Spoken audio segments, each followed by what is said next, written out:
ये एक सच्ची कहानी है। ये कहानी है तीन लोगों की जिंदगी और मौत के बीच की लड़ाई की, और इस मूवी का नाम है अगेंस्ट द सन। इस मूवी की कहानी की शुरुआत होती है 1942 से, जब जापान ने अमेरिका के पर्ल हार्बर पर अटैक किया था। और इस अटैक के बाद अब अमेरिका भी जापान से बदला लेना चाहता था, और तब अमेरिका ने एक बहुत बड़ा प्लान बनाया। और इस प्लान के मुताबिक यूएस नेवी के बहुत सारे torpedo bomber aircraft south Pacific के अंदर जितने भी जापानीज पनडुब्बियां थी उन सबको नष्ट करना मिशन शुरू होता है, और अपने एयरक्राफ्ट के साथ उड़ पड़ते हैं। इस मिशन के एक एयरक्राफ्ट के अंदर 3 लोग होते हैं, जिनका नाम होता है रेडियो मैन जीन, बॉम्बार्डियर मतलब कि बॉम्ब फेंकने वाला टोनी, एंड पायलट हैरल्ड। और जब ये वापस आ रहे होते हैं तो ये बहुत ऊंचाई पर बादलों के बीच होते हैं और रास्ता भूल जाते हैं। और जीन रेडियो के द्वारा संपर्क करके रास्ता पूछने की बहुत कोशिश करता है, पर सिग्नल अच्छा ना होने की वजह से उसे अच्छे से सुनाई नहीं देता। और थोड़ा आगे जाने पर उसे रेडियो पर जापानीज आवाज सुनाई देने लगती है, और तभी वो रेडियो की तार बाहर निकाल देता है और मोर्स कोड के द्वारा अपना मैसेज भेजता है। तब हैरल्ड पायलट बोलता है कि तुम्हें दोबारा से रेडियो का कनेक्शन जोड़ना होगा, क्योंकि फ्यूल अब खत्म होने वाला है। जीन दोबारा से कोशिश करता है, पर संपर्क नहीं हो पाता। अब पायलट हैरल्ड के पास इस विशाल समुद्र के बीच लैंडिंग करने के अलावा और कोई रास्ता नहीं है, और अपने साथी को बोलता है कि जो भी जरूरी सामान है वो निकाल लो, क्योंकि अब हमें यहीं पर लैंडिंग करनी होगी, क्योंकि पेट्रोल भी अब खत्म होने वाला है। और अब ये एक विशाल समुद्र के बीच में ही लैंडिंग करते हैं। लैंडिंग करते ही एयरक्राफ्ट नीचे पानी में डूबना शुरू हो जाता है। हैरल्ड जल्दी से अपनी बेल्ट खोलकर ऊपर आ जाता है, पर यहाँ पर जीन और टोनी की बेल्ट नहीं खुल पाती, और वो दोनों एयरक्राफ्ट के साथ पानी में नीचे डूबना शुरू हो जाते हैं और बहुत नीचे तक चले जाते हैं। लेकिन तभी इनकी बेल्ट भी खुल जाती है और ये दोनों भी ऊपर आ जाते हैं। इनके पास एक एयरबोट होती है, लेकिन अब ना तो इनके पास खाना है और ना ही पीने के लिए पानी है। हालांकि इनके पास एयरक्राफ्ट में ये सब कुछ था, पर एयरक्राफ्ट में फंसने की वजह से वो दोनों कुछ भी निकाल नहीं पाए, और एयरक्राफ्ट अब समुद्र में डूब चुका है। और अब इस साउथ पैसिफिक में इस विशाल समुद्र जिसका इन्हें दूर दूर तक कहीं भी अंत नहीं दिखता, ये तीनों यहाँ पर बहुत बुरी तरह से फंस चुके हैं। लेकिन इन्हें पूरा भरोसा है कि यहाँ पर जल्दी यूएस नेवी ढूंढते हुए आएगी और इन्हें यहाँ से बचाकर ले जाएगी। और होता भी ऐसा ही है। उन्हें एक यूएस नेवी का एयरक्राफ्ट दिखता है, लेकिन वो बहुत दूर होता है। तभी चीफ बोलता है कि पानी में पैराशूट खोल दो, हमारी एयरबोट बहुत छोटी है, उन्हें नहीं दिखेगी। पर इनके पास पैराशूट नहीं होता, और ना ही इनके पास फ्लेयर गन होती है जिसे चलाकर ये इशारा दे सके। दरअसल ये सब सामान एयरक्राफ्ट के साथ पानी में डूब चुका है। और अब ये तीनों अपनी जैकेट निकालते हैं और ऊपर को हिलाना शुरू कर देते हैं और चिल्लाते भी हैं, पर कोई फायदा नहीं होता। और आखिर में वो एयरक्राफ्ट उन्हें देखे बिना ही वहां से चला जाता है। अब पायलट हैरल्ड बोलता है कि ये हमें यहाँ पर ढूंढने के लिए आए थे, और बार बार एक ही जगह पर वो ढूंढने के लिए नहीं आएंगे, मतलब कि अब हमें खुद ही यहाँ पर किसी तरह से निकलना होगा। हैरल्ड जो इनमें सबसे ज्यादा सीनियर है, वो बोलता है कि अपने जूते उतार दो, क्योंकि हमारा सफर बहुत ही लंबा होने वाला है। और ये तीनों अपने जूते उतार देते हैं, पर इनकी एयरबोट इतनी छोटी होती कि कोई सामान रखने की जगह नहीं होती है। तब हैरल्ड बोलता है कि हमें अपने जूते फेंकने होंगे, और फिर टोनी और जीन अपने जूते समुद्र में फेंक देते हैं, पर हैरल्ड अपने जूते नहीं फेंकता। और ये देखकर ये दोनों हैरान होते हैं और पूछते हैं कि आपने अपने जूते क्यों नहीं फेंके। तब हैरल्ड बोलता है कि अगर हमें जमीन मिल गई तो हम में से किसी एक को चलना होगा, और इसीलिए हमारे पास एक पैर होना चाहिए। और इसी तरह से इनका पहला दिन बिना पानी के, बिना कुछ खाए हुए इस समुद्र के बीच निकल जाता है। रात को इनका चीफ, जिसका नाम हैरल्ड है, वो पूछता है कि क्या किसी को पानी पीना है। जीन और टोनी उसे हैरानी से देखते हैं, और इसके बाद हैरल्ड अपने जूतों के अंदर पेशाब करता है, और वो उस पेशाब को पी जाता है, क्योंकि वो जानता है कि यहाँ पर अब पानी मिलना बहुत मुश्किल है। अगली सुबह हैरल्ड बताता है कि हम फंस चुके हैं और हम हवाई की तरफ जा रहे हैं, जो कि यहाँ से लगभग 1900 माइल से दूर है। और हमारे जो पीछे है वो है साउथ अमेरिका, जो यहाँ से 6000 माइल से दूर है। हैरल्ड एक पायलट है, इसलिए उसे जगहों का, दिशाओं का अच्छा अंदाजा होता है, और वो कहता है कि अगर हम ऐसे ही चलते रहे तो हम कुछ हफ्तों में पहुंच जाएंगे। टोनी कहता है कि अगर हम पहुंच भी गए तो क्या, क्योंकि उससे पहले ही हम भूख और प्यास से मर जाएंगे। तभी जीन कहता है कि यहाँ पानी में बहुत सारी मछलियाँ हैं, हमें कुछ करना होगा। इनके पास थोड़ा सा सामान होता है, उसमें एक गन की मैगजीन होती है और उसमें एक स्प्रिंग, और ये उस स्प्रिंग से मछली पकड़ने का एक कांटा बनाते हैं और पानी में फेंकते हैं। कुछ ही देर में कांटे में कुछ फंसता है और ये उसे खींचने की कोशिश करते हैं, लेकिन तभी कांटे की रस्सी टूट जाती है और उन्हें ऐसे ही भूखे पेट रहना पड़ता है। और हालांकि ये समुद्र में है, पर यहाँ पर गर्मी बहुत ज्यादा होती है और जीन से गर्मी बर्दाश्त नहीं हो पाती, इसलिए वो पानी में कूद जाता है। और उसे देखकर टोनी भी कूदने वाला होता है, पर हैरल्ड उसे रोक देता है और बोलता है कि मैंने सुना है कि यहाँ पर शार्क है। ये सुनते ही जीन वापस बोट में आ जाता है और इसका मतलब ये है कि ये लोग अब पानी में नहीं जा सकते, इन्हें ऐसे ही गर्मी झेलनी होगी। अब पूरे 5 दिन बीत चुके हैं और इस 5 दिनों से इन तीनों ने कुछ भी नहीं खाया है, जिस वजह से ये तीनों बहुत कमजोर हो जाते हैं। और जब टोनी बर्दाश्त नहीं कर पाता तो वो समुद्र का पानी पीने लगता है, लेकिन हैरल्ड उसे रोक देता है और बोलता है कि ये समुद्र का पानी तुम्हारे शरीर को और भी सुखा देगा। अब अचानक से हैरल्ड को याद आता है कि उसकी जेब में पेंसिल है और वो बहुत ज्यादा खुश हो जाता है और बोलता है कि हम एक चार्ट बना सकते हैं जिससे हम ये पता कर सकते हैं कि हम एग्जैक्टली कहाँ पर हैं। और वो अपनी एयरबोर्ड पर चार्ट बनाता है। अब चार्ट बनाने के बाद जब उसे अपनी स्थिति का पता चलता है तो वो कहता है कि हमें अपनी बोट को हवा के साथ बहने से रोकना होगा, और इसलिए वो अपनी लाइट जैकेट से और जो भी उनके पास सामान होता है उससे एक लंगड़ बनाते हैं जिससे इनकी बोट एक जगह पर स्टेबल हो जाएगी। और जब ये उसे निकालेंगे तब इनकी बोट उसी दिशा में जाएगी जिस दिशा में हवा होगी, और ऐसा करने से ये उस दिशा में जा सकते हैं जिस दिशा में ये जाना चाहते हैं। अब ये लंगड़ पानी में डाल देते हैं और जिससे इनकी बोट स्टेबल हो जाती है, और गॉड से प्रे करते हैं कि इस समुद्र में जितनी भी बोट हैं उन सब की रक्षा करना, और उन्हीं बोट में से एक बोट हमारी भी है। तभी टोनी बोलता है कि सही कहा, पर इस समय हमें सबसे ज्यादा जरूरत बारिश की है, और वो प्रे करता है कि कृपया बारिश कर दे। और जब रात होती है तब गॉड इनकी सुन लेता है, मतलब कि बारिश होने लगती है।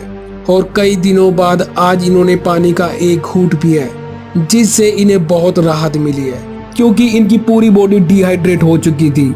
अगले दिन दिखाया जाता है कि जीन कई दिनों से मछली पकड़ने की कोशिश कर रहा है, पर वो एक भी मछली नहीं पकड़ पाया। और ये देखकर हैरल्ड कहता है कि तुमसे ज्यादा पेशेंस रखने वाला इंसान मैंने आज तक नहीं देखा। तुम पिछले 1 हफ्ते से मछली पकड़ने की कोशिश कर रहे हो और एक भी मछली नहीं पकड़ पाए। फिर जीन कहता है कि मैं जिस जगह से आया हूँ वहां पर एक कहावत है, you don't care you don't eat. आगे दिखाया जाता है कि जीन चाकू से एक मछली पर वार करता है, लेकिन तभी उसे महसूस होता है कि उसने एयरबोर्ड पर चाकू मार दिया है। वो कहता है कि मुझसे गलती हो गई है, मैंने अपनी एयरबोर्ड पर चाकू मार दिया है। तब हैरल्ड कहता है कि चाकू बाहर ना निकालना, अगर तुमने चाकू बाहर निकाला तो एयरबोर्ड में पानी भर जाएगा और इस तरह से ये अपनी एयरबोर्ड को खो सकते थे। लेकिन तभी जीन जब देखता तो उसने बोट पर नहीं बल्कि शार्क मछली के एक बच्चे को चाकू मारा होता है, और वो उसे अपनी बोट के ऊपर खींच लेता है और ये तीनों उस मछली को मार देते हैं, और उसके पेट में से कई सारी मछलियां भी निकलती हैं। और इस तरह से ये पूरे 1 हफ्ते बाद ठोस खाने का पहला निवाला खाते हैं, जिससे न केवल इन्हें खुशी होती है बल्कि इनकी बॉडी में एनर्जी भी आती है, और अब ये थोड़ा अच्छा फील करते हैं। और हैरल्ड यहाँ पर कहता है कि जब मैं अपने घर पर जाऊंगा तो मेरी पत्नी मुझ पर नाराज होगी, और वो इन दोनों से भी पूछता है कि क्या तुम्हारी शादी हो गई है। दरअसल ये तीनों एक दूसरे को इतने अच्छे से नहीं जानते। फिर टोनी कहता है कि मेरी शादी नहीं हुई है पर मेरी गर्लफ्रेंड है। जीन कहता है कि मेरी शादी भी नहीं हुई और ना ही मेरी गर्लफ्रेंड है। टोनी जीन को कहता है कि जब हम वापस जाएंगे तब तुम मेरी बहन को डेट कर लेना, वो बहुत खूबसूरत है। और अब हालांकि इन्होंने खाना खा लिया है और पानी भी पी लिया है, लेकिन जैसे जैसे दिन बीतते हैं ये फिर कमजोर होना शुरू हो जाते हैं। और एक रात जीन पानी के अंदर अपना हाथ लटका कर बैठा होता है कि तभी एक शार्क उसके हाथ पर हमला कर देती है, जिससे उसके हाथ को जख्मी कर देती है। लेकिन जीन की किस्मत अच्छी थी कि उसके हाथ पर ज्यादा चोट नहीं आई।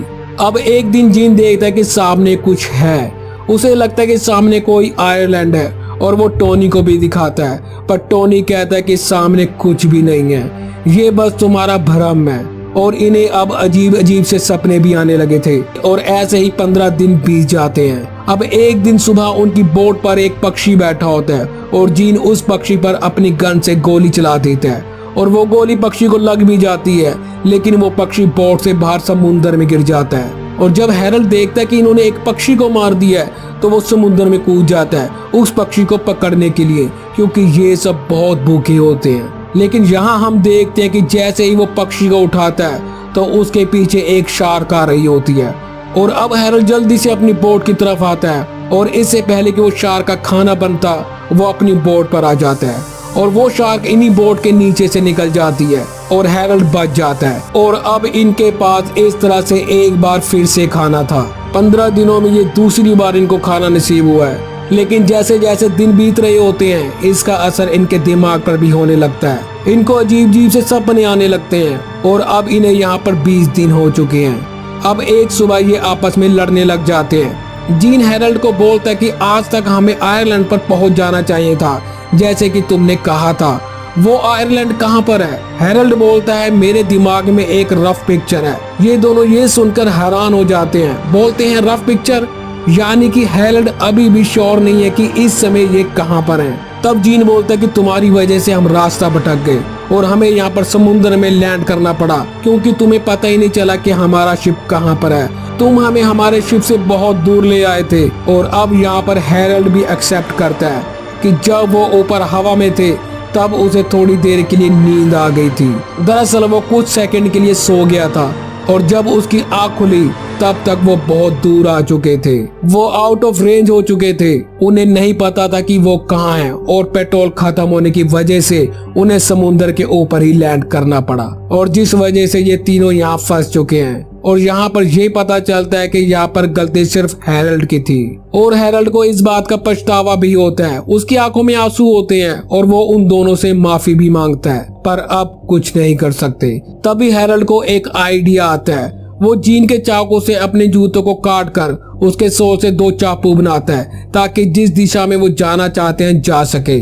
अब टोनी कहता है कि जो भी सबसे पहले आयरलैंड देखेगा उसे बाकी के 2 लोग डिनर करवाएंगे और वो भी उसकी मनपसंद जगह पर। लेकिन इनकी मंजिल इतनी आसान नहीं है। अब धीरे धीरे और भी दिन बीत जाते हैं और अब इन्हें समुद्र में पूरे 30 दिन हो चुके हैं और ये 30 दिन के बाद अब इनमें बोलने की भी हिम्मत नहीं है, क्योंकि ये भूखे हैं, प्यासे हैं और ना ही इनके पास किसी तरह की कोई मोटिवेशन है। लेकिन उसी रात फिर से एक बार बारिश शुरू हो जाती है, जिससे इन्हें एक बार फिर से पानी मिल जाता है। पर वो देखते हैं कि सामने से एक बहुत बड़ा तूफान भी आ रहा है और इस तूफान की वजह से इनकी बोट उलट जाती है और टोनी जिसे तैरना नहीं आता वो खो जाता है। पर तभी वो देखते हैं कि टोनी बोट की दूसरी तरफ है और फिर तीनों मिलकर बोट को सीधा करते हैं और बहुत मुश्किल से एक एक करके बोट पर चढ़ जाते हैं और इस तरह से ये इस भयानक तूफान से बच जाते हैं। अब अगली सुबह दिखाया जाता है कि ये तीनों अब बहुत ज्यादा थक चुके हैं और इनके पास जो भी थोड़ा बहुत सामान था वो इस तूफान की वजह से समुद्र में कहीं खो गया है और इन लोगों ने भी अब मान लिया है कि हम नहीं बचेंगे। जो भी होप थी वो भी अब खत्म हो चुकी है। ये तीनों बोट पर एक जिंदा लाश की तरह होते हैं और इसी लाश समय में ये अपने घर वालों को याद कर रहे होते हैं। हैरल्ड अपनी पत्नी को याद कर रहा होता है और जीन को टोनी की बहन समुद्र में बैठी हुई दिखती है। दरअसल उसे इमेजिन हो रहा होता है जैसे कि टोनी ने उसे अपनी बहन की खूबसूरती के बारे में बताया होता है। वो उस हिसाब से जीन की बहन की इमेज को देखता है और टोनी से कहता है कि मुझे लगता है कि मुझे तुम्हारी बहन से प्यार हो गया है। टोनी कहता है कि तुम एक ग्रेट कपल बनते। हैरल्ड इनकी बातें सुन के बहुत दुखी होता है। वो कहता है कि मुझे नहीं पता था कि ये सब इस तरह से एंड होगा, मुझे माफ कर दो। दरअसल हैरल्ड इस सब के लिए अपने आप को गुनहगार समझता है। लेकिन तभी टोनी हिम्मत करके मुश्किल से उठता है और बोलता है कि हम बहुत दूर आ चुके हैं और अब ऐसे ही हार नहीं मान सकते। और इसके बाद वो अपने हाथों से चाकू चलाना शुरू कर देता है और ये देखकर वो दोनों भी उठ जाते हैं और ऐसा ही करने लगते हैं। पर हकीकत तो ये है कि चाहे ये अपने आप को जितना मर्जी मोटिवेट कर ले, पर इनके शरीर में अब बिल्कुल भी ताकत नहीं है। अब 34 दिन बाद ये बिल्कुल ही बेहाल हो चुके हैं, लगभग मर ही चुके हैं। इनके अंदर बात करने की, हिलने की भी ताकत नहीं होती। और उसी हालत में टोनी बोलता है कि मैंने एक सपना देखा जिसमें मैंने बहुत बड़ा हरा खेत देखा। हैरल्ड बोलता है ऐसा सपना मैं 2 बार देख चुका हूँ। और इसके बाद हैरल्ड समुद्र के पानी को अपने हाथों में लेकर पीने लगता है। दरअसल उसने मान लिया है कि अब वो नहीं बचेगा। पर तभी जीन कहता है कि मुझे सामने कुछ हरा हरा दिखाई दे रहा है। और जब ये तीनों उठकर देखते हैं तो ये एक आयरलैंड होता है। और ये देखकर इनके अंदर एक खुशी, एक नई जान आ जाती है, क्योंकि 34 दिन समुद्र में बिताने के बाद ये एक आइलैंड पर पहुंच चुके हैं। और बहुत जोश में ये तीनों अपने हाथों से अपनी बोट को उस तरफ धकेलना शुरू कर देते हैं। और कुछ ही पलों बाद ये समुद्र के किनारे तक पहुंच जाते हैं। अब 34 दिनों बाद इन्होंने धरती को छुआ है, जिससे ये बहुत खुश होते हैं। और वहीं पर 2 झोपड़े भी होते हैं और वो उसी ओर चल पड़ते हैं। और इस तरह से ये अपने इस मुश्किल सफर को खत्म करते हैं। ये तीनों 20 फरवरी सन 1942 को इस पुका पुका नाम के बीच पर पहुंच जाते हैं। इन तीनों की जान इसलिए बच जाती है क्योंकि इन्होंने कभी भी होप नहीं छोड़ी थी। और होप ही एक ऐसी चीज है जो आपको जिंदगी में आगे बढ़ना सिखाती है, लड़ना सिखाती है, आप में एक जज्बा लेकर आती है। और इसी जज्बे के साथ ये तीनों बच गए। और आखिर में बताया जाता है कि इन तीनों ने 1000 माइल से भी ज्यादा का सफर उस छोटी सी बोट में किया था।